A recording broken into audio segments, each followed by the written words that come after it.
C'est à présent l'heure du focus qui nous emmène aujourd'hui en Russie. Ce mois-ci, Moscou va élire ses conseillers municipaux. Et l'un des enjeux de la campagne, c'est l'écologie, et plus précisément la gestion des déchets. Une gestion encore embryonnaire en Russie. La plupart des déchets finissent dans d'immenses décharges héritées de l'époque soviétique et sont souvent situées à proximité des habitations avec des conséquences dramatiques sur la santé et l'environnement. Les organisations écologistes russes tirent la sonnette d'alarme. Elena Volochine a enquêté. Dans la région de Moscou, de gigantesques décharges hautes comme des immeubles de 30 étages. 11 700 000 tonnes de déchets y sont déversées chaque année. Le 15 juin dernier, lors de son show télévisé annuel de questions-réponses avec les Russes, Vladimir Poutine entend les plaintes de riverains vivant à proximité. Il y a sans cesse des émissions de gaz, du méthanétiol, du dioxyde de soufre. Tout ceci se transforme en sulfure d'hydrogène. Et c'est ce que nous respirons. Nous avons tout le temps des nausées, des vomissements. C'est invivable. Nous nous sommes plaints à de nombreuses institutions à différents niveaux, mais tout le monde se dédouane. Nous ne savons plus quoi faire. Vous êtes notre dernier espoir. Je comprends très bien. Et je vois maintenant en direct la gravité de ce problème. Il s'est installé durant des décennies. Nous allons essayer de le résoudre au plus vite. Une semaine plus tard, la magie a opéré. La décharge de Balachikha, inaugurée en 1964, est fermée. Nous y avons obtenu l'accès. Depuis 20 ans, la société de Boris Trouchine rédige des normes sanitaires obligatoires pour exploiter des décharges. Des normes presque jamais respectées. Aucun des points inclus dans nos directives n'a été mis en œuvre, sauf un seul, enterrer ici 6 millions de tonnes de déchets. Là-dessus, ils se sont surpassés. Ils en ont acheminé beaucoup plus. La croissance de cette décharge était hors de contrôle. Résultat, elle rejette 5000 mètres cubes de biogaz par heure dans l'atmosphère. Pour les liquides résiduels, c'est 500 mètres cubes par jour qui s'écoulent dans la rivière ici et celle là-bas. Malgré l'hécatombe écologique, la décharge était initialement prévue pour fonctionner jusqu'en 2021. En Russie, 95% des déchets finissent ainsi dans la nature. À une vingtaine de kilomètres de Balachikha, une autre décharge s'étend sur plus de 100 hectares. Ces liquides s'écoulent dans le village voisin où il n'y a pas d'eau courante. Ça, c'est notre puits. Nous ne l'utilisons plus car cette eau n'est pas bonne, même pour les besoins ménagers. Nous allons chercher l'eau à la source à 15 km. Nous ramenons des barils de 25 litres. Cela fait 1 an et demi que j'ai cessé d'utiliser cette eau et je n'ai plus de pustules sur les mains, mais il m'en reste encore un peu sur les coudes. Mais ça n'est rien comparé à ce que j'avais avant. À Timokhovo, les habitants se battent aussi depuis des années pour faire fermer la décharge. En vain. Nous sommes vraiment très heureux pour les habitants de Balachikha. Tant mieux, ils ont obtenu ce qu'ils voulaient. Mais maintenant, toutes ces ordures arrivent chez nous. Et nous, qui va nous aider? Je crois que seul Vladimir Poutine peut nous aider. Mais est-ce à lui de résoudre ce genre de problème? À quoi servent les ministères alors, s'ils ne peuvent pas résoudre ça sans lui? Depuis 2013, les autorités ont fermé 22 des 39 décharges de la région moscovite. Problème, quoi faire de ces déchets?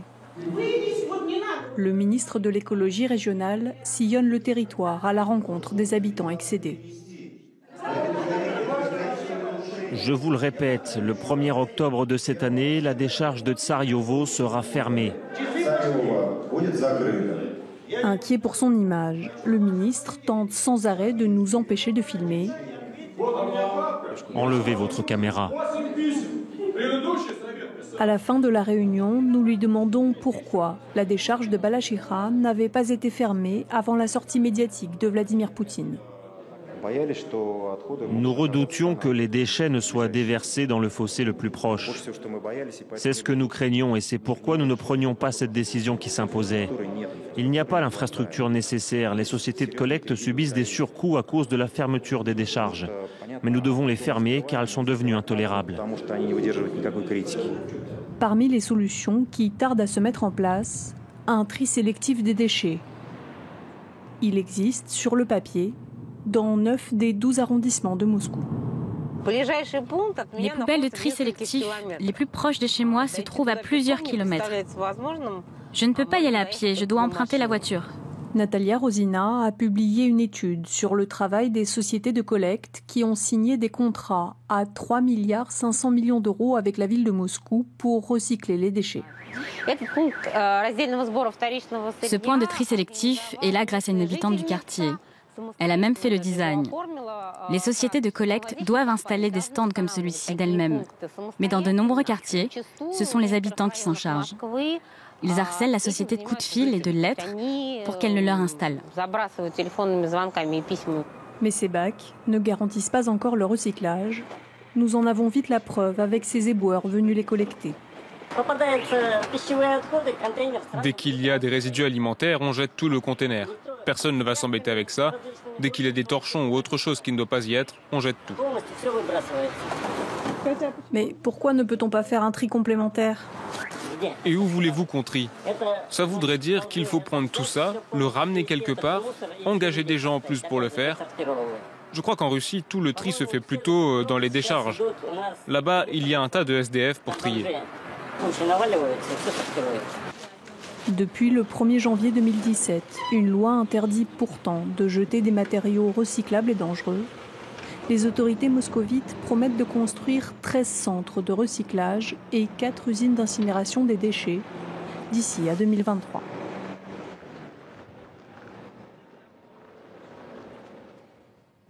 Et on va plus loin sur cette question avec notre invité Michael Brett. Bonjour. Bonjour. Vous êtes président et cofondateur de Partitus, cabinet de conseil spécialisé dans le développement durable et les marchés émergents. On l'a vu dans le sujet, il n'y a quasiment pas de recyclage et pas de tri, ou alors vraiment à la marge. Des décharges qui sont héritées de l'ère soviétique. Comment ça se fait que dans un pays développé comme la Russie, ce soit encore tellement tâtonnant, voire inexistant ? La Russie est un pays dont l'économie est développée, la connaissance est très développée, mais les institutions politiques, beaucoup moins. Et la pratique des politiques publiques est justement le point sur lequel les politiques d'environnement achoppent. Et pour pouvoir avoir réellement des actions menées, il faut d'abord être, non pas en mode réactif, comme on l'a très bien vu dans votre reportage, mais en mode de prospectif, ce qui n'est pas dans la vision de la pratique des politiques publiques en Russie. Et on traite les problèmes quand ils impactent déjà les populations, ce qui, en matière environnementale, est toujours, par définition, trop tard. Alors comment expliquer que le gouvernement mette tant de temps à réagir et surtout que ces infrastructures n'aient pas été créées un peu plus tôt? Est-ce qu'il y a une question économique là-dessous? Oui, l'environnement dans la politique publique russe est uniquement considéré lorsqu'elle impacte le business. D'ailleurs, on le voit bien dans ce qui a été fait en Russie.